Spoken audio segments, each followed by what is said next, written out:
Machiavelli Mills TV, y'all. You know what I'm tired of, like, people saying? You know, when people ask me about Kobe Bryant's status as the GOAT, and I explain that I don't have him as the GOAT, or I don't have him as number 2 behind Michael Jeffrey Jordan, because of the fact that Kobe's first 3 championships, he was not the best player on his team. Shaquille O'Neal was, and that's why Shaquille O'Neal got Finals MVP. Like, and there was nobody during that time period that thought Kobe was better than Shaq during that three-peat. Nobody. Nobody thought Kobe was better than him. Nobody that knew basketball thought Kobe was better than Shaq during that three-peat run. Shaq was clearly the best and most dominant player on that team. When I say that, you got people coming on my videos talking about some, man, what you talking about? Shaq even said it himself. Shaq said Kobe was the best player on that team. Shaq said Kobe was really the one. What you talking about? Shaq said Kobe the best player. Shaq said Kobe was the one. Shaq said Kobe was the dude. Man, let me tell y'all something, man. I guarantee you those statements came after Kobe's unfortunate passing. And we all know people talk better about people in their passing than they ever did while they were alive. And if those comments came while Kobe Bryant was alive, it's Kobe Bryant self-reflecting and saying, man, I wish we would have stayed together to win more championships, and him being respectful to Kobe Bryant. The Diesel himself, with as what's the word I'm looking for? Not arrogant. As much bravado, as confident as he is, as much as he thinks highly of himself, as revered as he is, and as revered as he knows he is, that man Shaq know he was the best player on that team during that three-peat run. And don't try to change history now, because a lot of y'all, again, since Kobe's demise, have switched up all your arguments and conversational pieces around Bean. Some of y'all been like that. Y'all been staying consistent.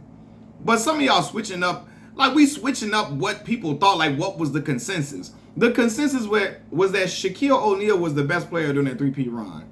That was the consensus. It was not that Kobe Bryant was really the one and Shaq was really just hating and Shaq was only good against, Eastern Conference competition. That was not the consensus. Shaq was the dude against anybody. In his prime, Shaq was a gorilla, a goon. And it was nothing you could do. They was going to get this work. Okay? So to act like we just saying this now, to now switch it up like, oh, no, Kobe was always the one. Shaq was just mad and jealous. No, Shaq and him split because Kobe Bryant told on Shaq's infidelities. He told that Shaq was cheating on Shawnee O'Neal, and it got out to the public. Shaq was ready to take Kobe's head off, and they had to split. But to sit here and act to change it up like Kobe, nobody ever thought Kobe was the better player of the two during that three-peat run that really knew basketball. Kobe ascended after Shaq left. And it's okay to say that.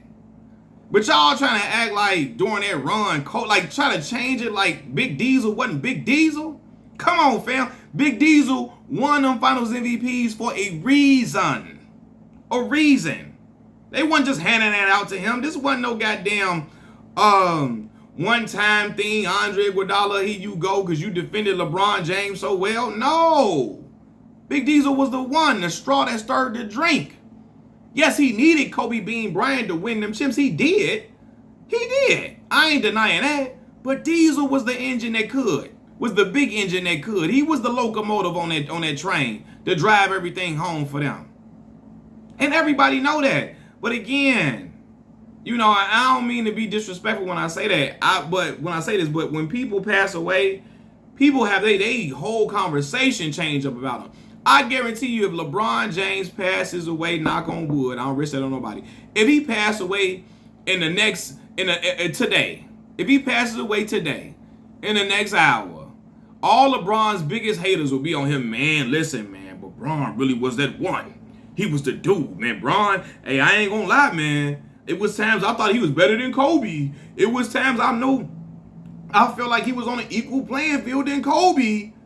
And they always act like, during LeBron's lifetime, they act like LeBron was nowhere near Kobe.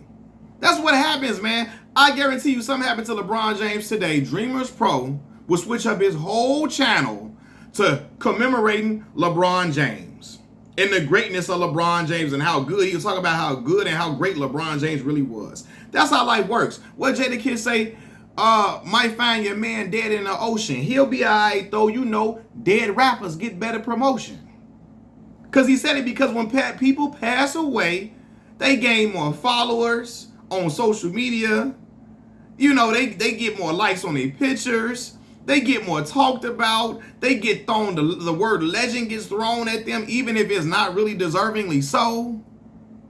Oh, they get all type of legendary, iconic labels when they pass away because for some reason people like people in their death more than they like them when they're alive. It's just a strange phenomenon that we have in this world. And so I'm seeing the same thing with Kobe Bean Bryant. People putting him in conversations that was never a conversation when he was alive, and now they're trying to switch up the convo. Switch up the whole thing. Like, bro, what? Since all these narratives around him are shifting now. You got dudes acting like he was this get it out the mud player that wasn't athletic and God gifted. Brother, his father's genetics made him 6'6" with a 7-foot wingspan. He was laterally quick as hell as a cat with a 40-inch vertical. You hear me? Yeah, he worked on his game, but he was a freakish athlete with amazing athletic gifts. Stop trying to make it seem like he was Paul Pierce.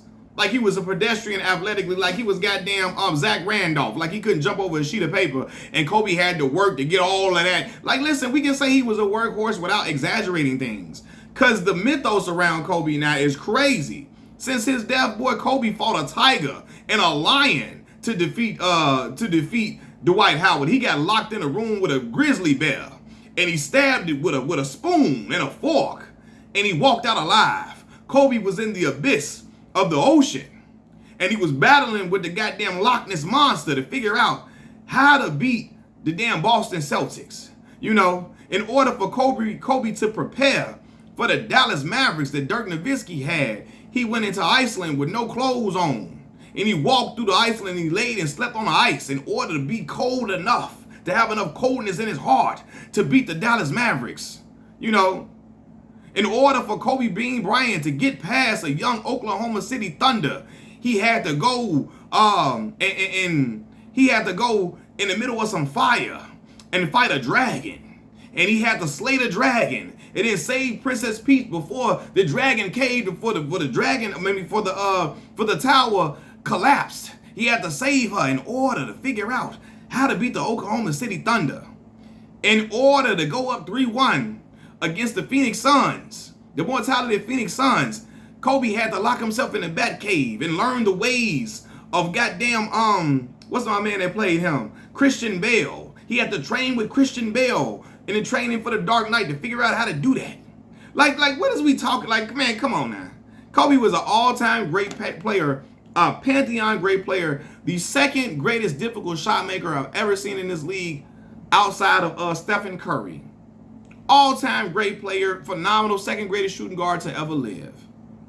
But some of the mythos y'all have added to him since he's been deceased, is crazy. And y'all gotta be stopped. I'ma just say that I'ma just say that coming from me. You know what I mean? But I know when people pass away, that's how it go. LeBron James passed away tomorrow. Dreamers Pro will change his whole channel up. Scap Attack will talk about how great LeBron James really was and how, you know, I gave LeBron a hard time, man, but he really was a great player, great talent, a special talent, all of that. Man, everybody trying to hear that bullshit, man. That's how dudes switch up. That's how they do. That's how they do.